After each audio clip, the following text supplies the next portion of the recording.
என் உயிரினும் மேலான ஆத்மபந்தங்களுக்கு விஷ்ணு சகஸ்ரநாம பாராயணத்தை பார்ப்போம்.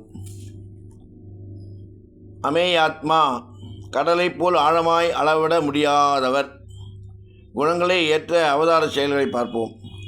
மகாத்து பார்க்கடலை கரையும் போது மந்திரமெனும் பெரிய மலையை தாங்கியவர். மகேஸ்வாச சார்ங்கத்தை தாங்கி சிறந்த பானங்களை எய்பவர். மகிபத்தா பூமியை எளிதில் தாங்குபவர். சீனிவாச பார்க்கடலிலிருந்து வெளிப்பட்ட திருமகளை தன் திருமார்பில் ஏந்துபவர். சதாம் கதி பக்தர்களான சாதுக்களுக்கு கதியானவர். அனிருத்த அடியார்களை காக்கும்போது இடையூறுகளால் தடுக்க முடியாதவர்.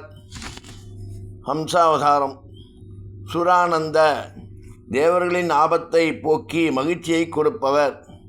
கோவிந்த தேவர்கள் செய்யும் துதிகளை பெறுபவர்.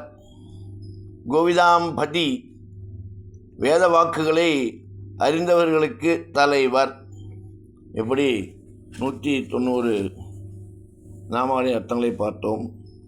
தொடர்ந்து பார்ப்போம், தொடர்ந்து செய்வோம், தொடர்ந்து விஷ்ணு சகஸ்ரநாம பாராயணத்தை நாமும் செய்வோம் என்று கூறிக்கொண்டு ராமானுஜன் திவ்ய திருவடிகளே சரணம்.